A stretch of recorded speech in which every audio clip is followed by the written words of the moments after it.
bottom tube is what we got left. A couple things before we get to it. It matters which direction this thing faces. It's how you want your reg to line up. This is how I want my reg to line up. So I want to make sure I put it back on correctly.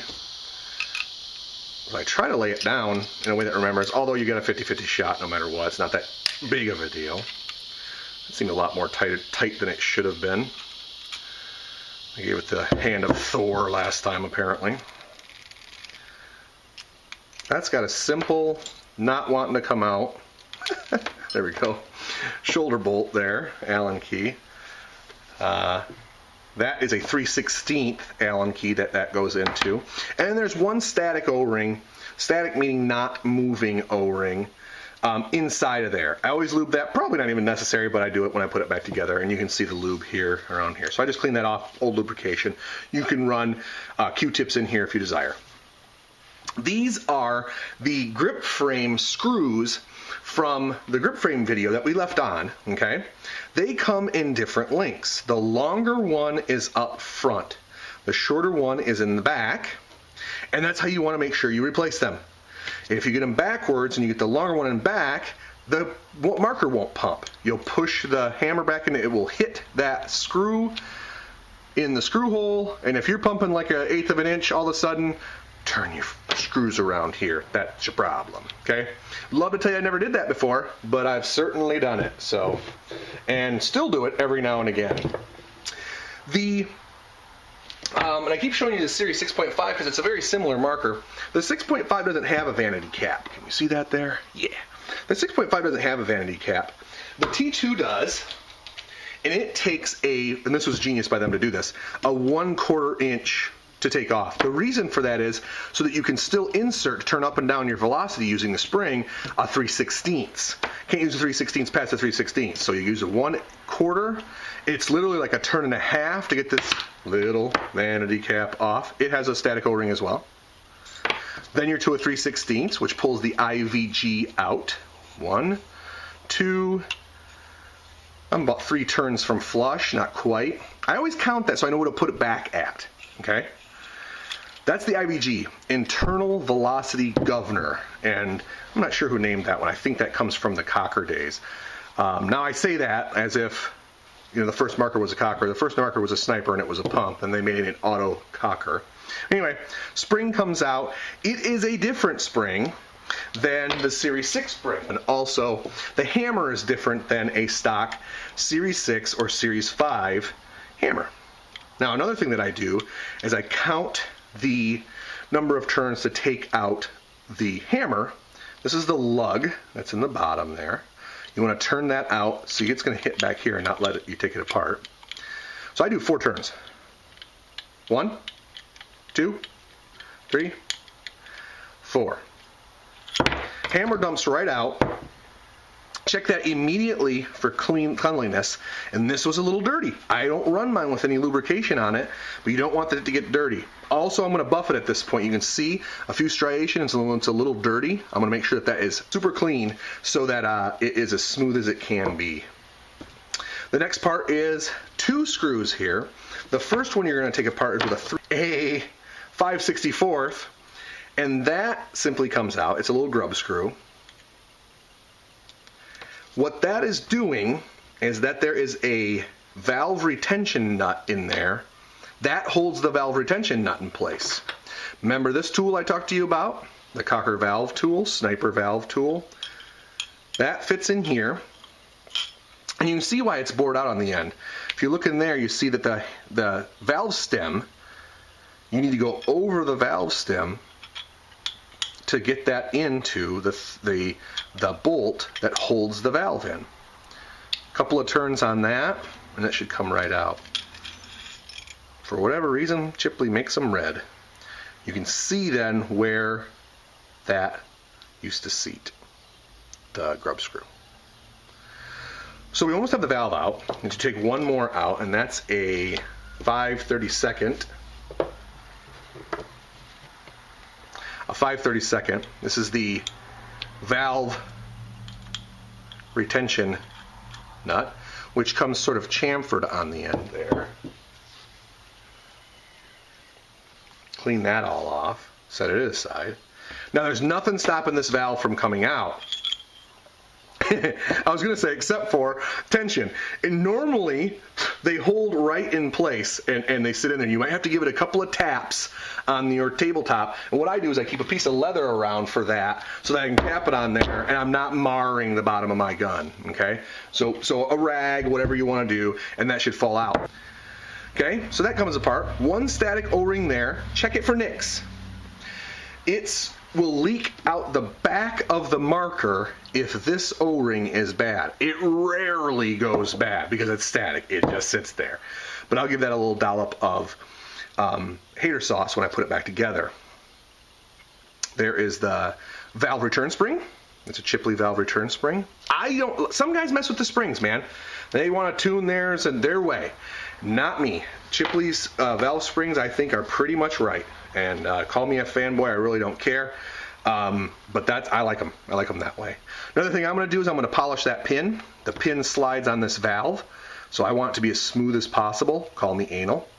This is also a modular pin system. So what you can do is take this bottom aluminum part off, and there's an O-ring on this bottom part. That allows you to place one O-ring, put it back together, lock tight, put it back together, and bam, you're back rocking and rolling if you've got that, okay? We've got the pump guide rod. You don't have to take this off ever, but, you know, and again, we're making videos here, so we're taking it off. And that has one static O-ring that seats itself right here in the front, okay? I always add a little bit of hater sauce to that too. And again, notice what I'm doing as I take this apart. I'm just quickly cleaning this up and readying it to put back together. Again, I'm going to buff that out. So there's that disassembled. Now what you're going to want to do is give it a little couple of squirts of your cleaning solution and make sure that that dries completely. I run a squeegee down it at this point, but make sure this bottom tube is spotless. Take a look down it, grab a flashlight if you need to, make sure that there's nothing left from your squeegee down there, no mess, no nothing, and put it back together. Now, the first thing I'm going to put back on is this O-ring here. Now again, hater sauce is going to be used from here on out, reassembling the gun. I use a little bit of that on that O-ring, a little bit in the channel, a little bit on top of the O-ring. Probably not needed, that's way too much for this application. But I like to do it just so that when I tighten this down, it seats. And I don't have to worry about it, you know, leaking. And in my case, I've never had one of these leaks, so I'm going to do what works for me. So tighten that down, boom, that's good. Good to go. Now the valve needs to go back in. The valve can be tricky for some. Let me try to show you the trick as I do it.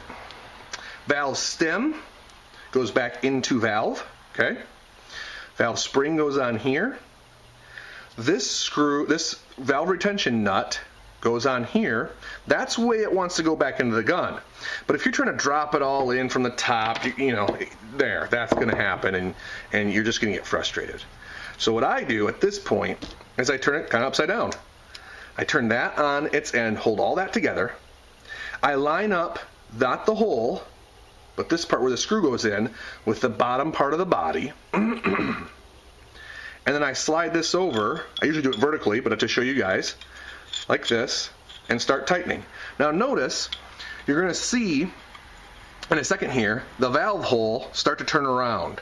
So what you're going to want to do the next time you see it lined correctly is stop. It's not tight yet.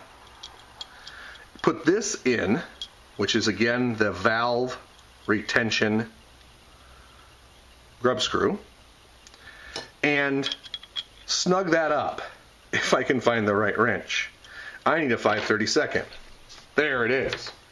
And snug that up. Not tight, just snug, just so it holds. What that allows you is that now that valve, actually you can tighten that down, but now that valve is not going to turn when you finish tightening down the valve retention nut. Now that's tight. Everything's going to hold tight as it is. Then you put in this security screw, this valve retention nut grub screw. Grab the right Allen for that, and that should be just finger tight. Why? You're tightening this stainless steel into aluminum threads. If you over tighten, you mash those threads, and it's hard to get that back out again. Just finger tight. It's just an anti-vibration screw, really, to stop it from coming out. It's truly not necessary. Cockers don't even really run them, but I like that CCM's added them because they have come out in the past and caused trouble for certain people in certain games. If it's happening during a tournament, El Succo. You don't want that to happen, so don't let it happen. Hammer goes back in, just from the back. I try to line up as I'm putting back in the bottom part. You know, the top is the part with the channel. So line up the bottom part as I put it in. That didn't line up very well, so I'll try again. Still not. And 3. There we go. Got that. Now, remember that I counted how many turns?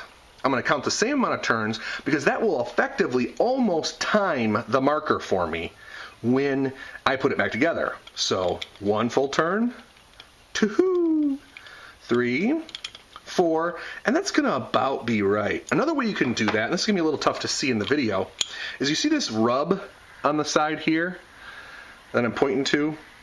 That's how deep the marker is most times when I play with it. So line up the depth of the lug to the depth of the rub on the side of the ano, and usually you're going to be good, and that seems to be lining up pretty well. Spring goes in the back, IVG over top of it. I always add just a little bit of hater sauce. I think this is actually wrong, but I've done it for so long that I don't care. Make sure you get the divot in the right way. You want the flat side to be out. That's an anti-vibration O-ring. Probably shouldn't even be lubed, but I put it on there because you can cut them. You can cut those O-rings when putting them in on the threads.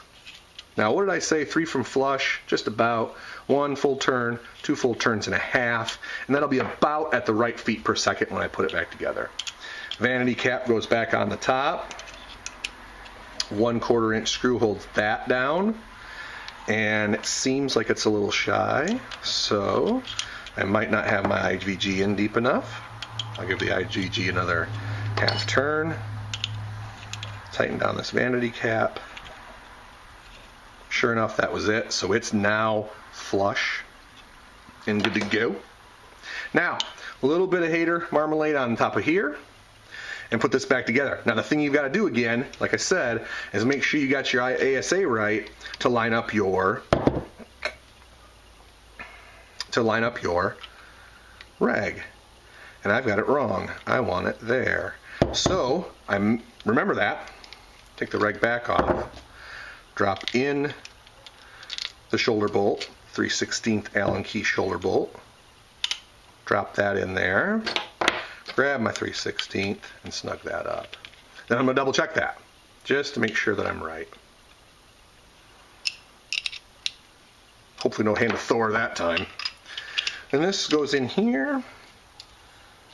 Did I still get it backwards? Yes, I did. So even despite my best attempts, I got it backwards, which is cool. Shows you, that even I make mistakes. I've been known for my perfection, but no, I'm not.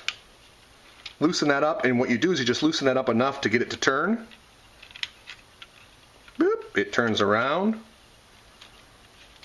Doesn't make that noise though. That's value added for this video. Tighten that up.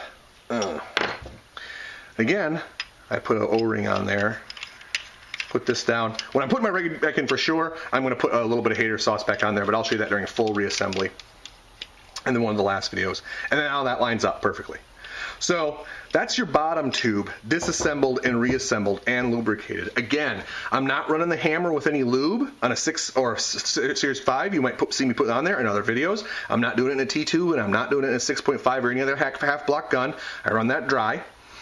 I ran a little bit of hater sauce on the static O-rings that went back in here. I made sure everything moved smoothly and that sets up that bottom tube for reassembly.